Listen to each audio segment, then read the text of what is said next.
Con Marian. Después de los ataques de los 2 últimos días sobre la Franja de Gaza y esa incursión terrestre por parte del ejército de Israel que permitió acabar con 4 de los líderes de Hamas, ahora el grupo terrorista ha reivindicado la responsabilidad por los cohetes disparados contra Israel en el día de hoy. Se tuvo que activar incluso ese Duomo porque esos cohetes iban dirigidos a la estación de tren. Ayer, mientras la prensa liberal estaba hablando sobre los ataques a Gaza, criticándolos como la ruptura de Netanyahu a la tregua con Hamas, dando además cifras de cientos de muertes que no han podido ser corroboradas porque la prensa internacional, y se lo digo de primera mano, simplemente no está dentro de la franja y toda la información que facilitan viene de Al Jazeera o de periodistas locales. Mientras mostraban imágenes de la manifestación de Tel Aviv de los familiares de los rehenes israelíes pidiendo que cesara la guerra y los devolvieran a casa, muy pocas de estas cadenas han enmarcado estos ataques en el contexto real y difícil donde se han producido. Porque habría que ser una roca, obviamente, para no conmoverse con las familias de estos chicos que a duras penas sobreviven a las torturas físicas y psicológicas de estos monstruos que, además de lo que vimos, horrorizados el 7 de octubre, han sido capaces de asesinar con sus propias manos a los 2 bebés vivas, recuerden, y otros tantos que mantenían en cautiverio en estos túneles. Familias a las que muchas conocí personalmente y que lo único que desean ahora es poder volver a abrazar a sus seres queridos. Esas mismas familias que siguen siendo víctimas del macabro juego de Hamas, que hasta el último instante omite y cambia nombres de las listas de canje o que ni siquiera les advertía si estaban vivos o muertos. Pero ese es el objetivo principal que ha mantenido en la mente el gobierno de Israel, la devolución de los rehenes. Las premisas los llevó a sentarse en unas negociaciones de paz impulsadas por Estados Unidos y el presidente Trump, que incluso llegó a amenazar a los terroristas con convertir su vida en un infierno si seguían ese peligrosísimo circo de las entregas de prisioneros en esas terribles condiciones donde además eran puestos nuevamente en peligro ante las turbas que los escupían y empujaban. El gobierno de Israel cumplió su parte, cesó los ataques, permitió la ayuda humanitaria a raudales, se habló de la posible reconstrucción de Gaza a nivel internacional, se llegaron a canjear, escuche bien, hasta 200 terroristas que estaban en las cárceles israelíes por atentar e incluso asesinar a israelíes por cada uno de esos civiles inocentes. Y se quedó pendiente la segunda fase del acuerdo. Unas negociaciones en las que Hamas, envalentonado por la necesidad de Israel de tener a los secuestrados vivos o muertos de vuelta, comenzó a hacer exigencias que le llevaron a retirarse del proceso de negociación, a sabiendas de que para Israel cada hora que pasa es vital para esos chicos en los túneles. Y ese es el grave problema cuando se tiene además un concepto tan diferente de la vida y de la muerte. Cuando en el tablero de una guerra tienes a un enemigo sin uniforme, sin reglas, donde inmolarse para matar o morir en esa guerra es un ascensor vía rápida a los brazos de Alá, donde les esperan 10 vírgenes para disfrutar de los placeres del paraíso. Y donde además en su ADN está la destrucción del pueblo judío. ¿Cómo no conmoverse también con una madre palestina llorando ante un hijo muerto o mutilado en la cama de un hospital? Inocentes que también son víctimas de una guerra donde se convierten sin darse cuenta no solo en víctimas sino en victimarios. Porque yo recuerdo aún las celebraciones en las calles de Palestina después de los ataques del 11 de septiembre, con las imágenes de las Torres Gemelas cayendo, y las fiestas en las calles de Gaza después del ataque del 11 de marzo en Madrid, cuando también sacaban niños y mujeres mutiladas y muertas entre el amasijo de hierro de los trenes que ese día voló el yihadismo. Y los bailes quemando banderas de Estados Unidos tras los ataques de Londres o de París o de las Ramblas en Barcelona. Y esos ataques no estaban dirigidos solo a los judíos, como las inenarrables historias y ataques del 7 de octubre en Israel, sino a ese mundo occidental que ellos ansían conquistar con hijos, como recuerdo que dijo un imán, para crear su desconcertada visión de un califato mundial.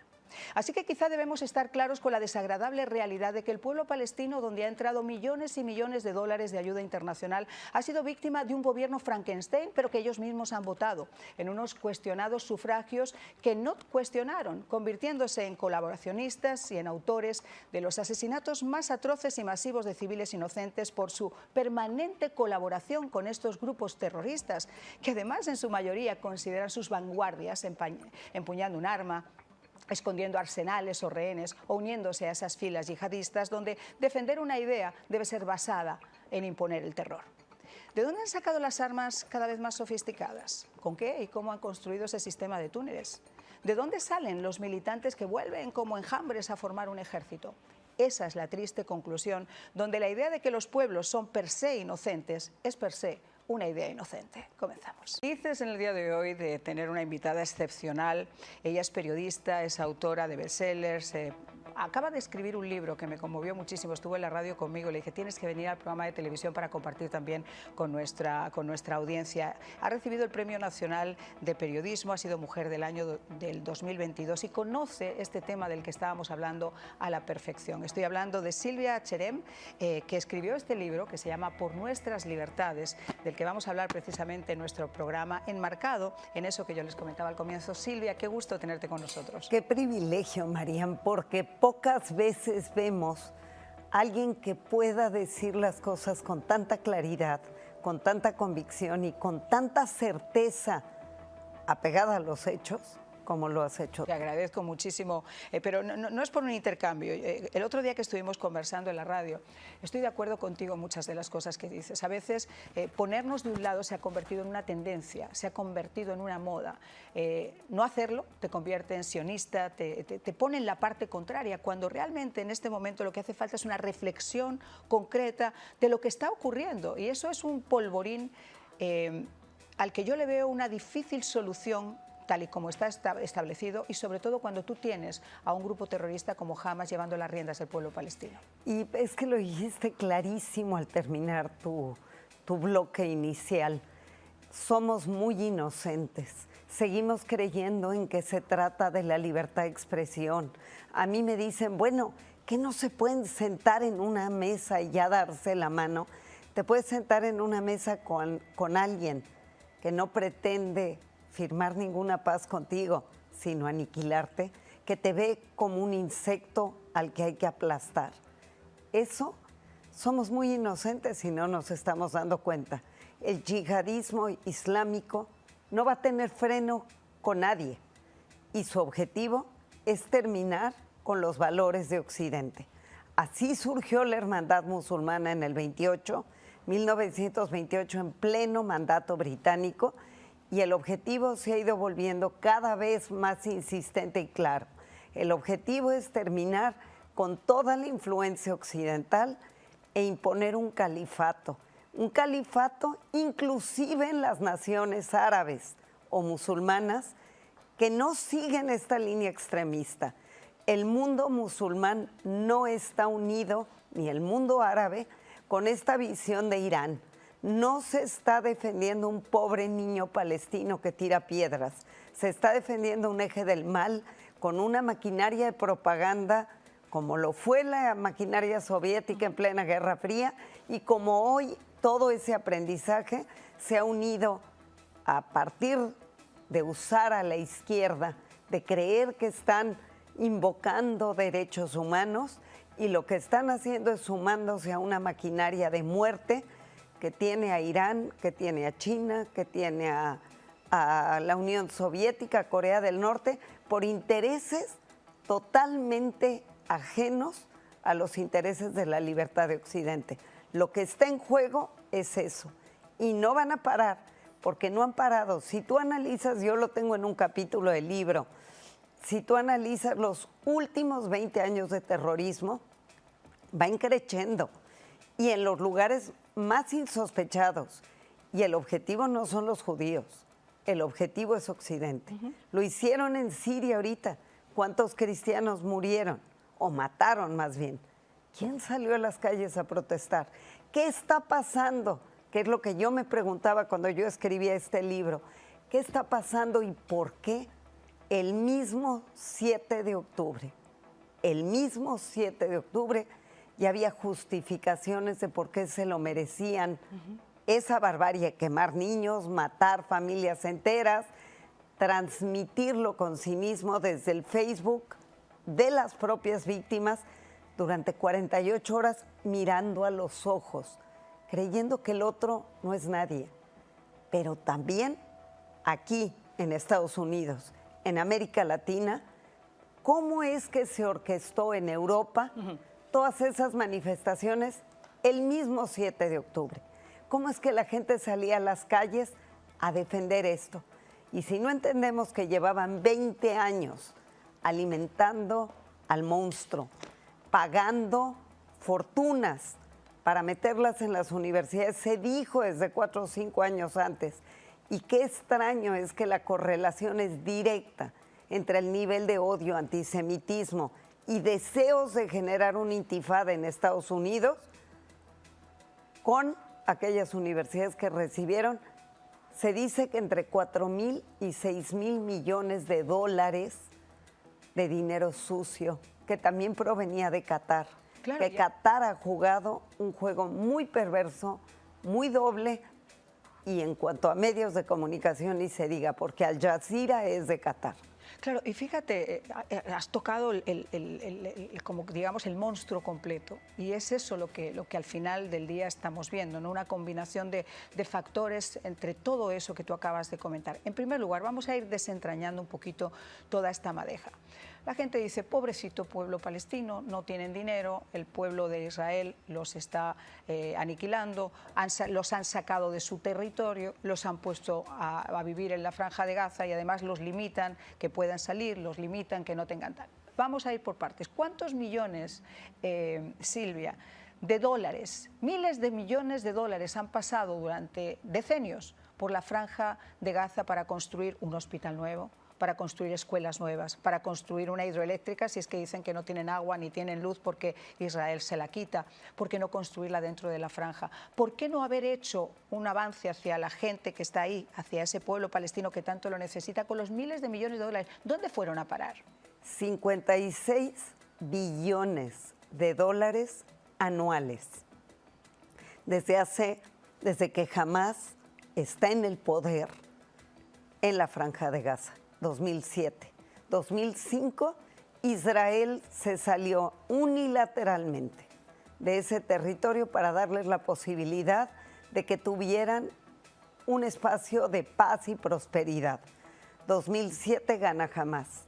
Hamás, que en su acta fundacional dice, mi objetivo es acabar con los infieles, acabar con los judíos y terminar para siempre con Israel. O sea, infieles, judíos, Israel, y por supuesto, no seamos ingenuos, Occidente, los que vienen a gritar a Estados Unidos que quieren quemar y convertir en cenizas a Estados Unidos. Y cenizas para que si gobierna y lo dejamos Irán, las mujeres como tú y como yo estemos encerradas en un calabozo que se llama burka, teniendo que pedirle permiso a quién sabe cuántos maridos para poder respirar. Entonces, ¿a dónde fueron a dar esos billones? ¿De quién? De las ONGs, de la ONU, que no escruta un quinto que manda para allá, y que ese dinero ha servido para construir túneles de terror. Yo decía, y lo digo en el libro, ¿cuántos kilómetros tiene el metro más largo que conozcas? Nueva York o Londres, 400 kilómetros. Aquí hay 5 pisos de 800 kilómetros de largo de túneles del terror. ¿Que a dónde eran las bocas de esos? Estamos viendo, perdona, ese es el túnel, uno de los túneles cuando yo estuve en Israel. Ese es uno de los túneles que hay, como nos está diciendo Silvia, 5 niveles de túneles. Y no solamente, escuche, están en Gaza, están también, Hezbollah ha hecho lo propio también en el norte de Israel con el sur del Líbano. Esos túneles donde hoy tienen a los rehenes en jaulas, los que han salido cuentan que los tuvieron encadenados de manos y pies y que les entregaban media pita mohosa cada día o 2 días y agua salada. Esos túneles donde tienen a seres humanos encadenados, inocentes, que nada tenían que ver con todo esto y que creen que eso está bien hacerlo. Más de 500 días en esas condiciones fueron pagados con el dinero de Occidente, dinero que nadie escrutó. Pero peor aún, no solo es que es armas y túneles, son libros y educación para matar. Desde que son chiquititos ves a los niños salir a decir que van a matar en nombre de Alá a cuanto occidental encuentren a su paso. Es decir, se le paga, parte de ese dinero es para pagarle a las familias de los yihadistas hasta la muerte. No la muerte del que se fue a inmolar. La muerte es de aquí a la eternidad. A cualquiera que vaya y se inmole, sabe que tiene la recompensa de dinero de aquí a la eternidad. Entonces, es un aliciente muy grande y es una tontería y es una educación para el mal. Y como me platicabas antes de entrar aquí al estudio, no solo es Hamás, se ha educado y adoctrinado con esta propaganda y esta manipulación a tanta gente. Ese es el problema, Silvia. Que matan a uno, pero surgen 30 más, porque todos están dispuestos a creer que están haciendo algo bueno y porque es lo políticamente correcto y porque es la educación que han recibido. Entonces, ¿cómo se puede lidiar con esto? Bueno, se puede lidiar si hubiera sistemas transparentes de financiación, se podría lidiar si hubiera un control dentro de organizaciones como Naciones Unidas, la propia Naciones Unidas. Ayer estábamos haciendo una entrevista con el exsecretario de la Organización Mundial del Turismo, que es una organización también dependiente de Naciones Unidas, y el grave problema que tiene un monstruo como Naciones Unidas es que está acéfalo, es que no tienen control sobre ninguna de las organizaciones. UNRWA, que es la organización que supuestamente tenía que entregar la ayuda a Palestina, resultaron ser militantes, resultaron ser gente que por la mañana negociaba y llevaba la ayuda humanitaria y por la tarde se calzaban un pañuelito verde, un Kalashnikov en la mano y se iban a apoyar a Hamás. Ese es el grave problema que hay, la financiación y luego una izquierda llamada woke, pero también una extrema izquierda en general que se ha unido a esta causa y que desde diferentes países aboga sin saber siquiera de lo que están hablando. Vamos a hablar de eso después de la pausa.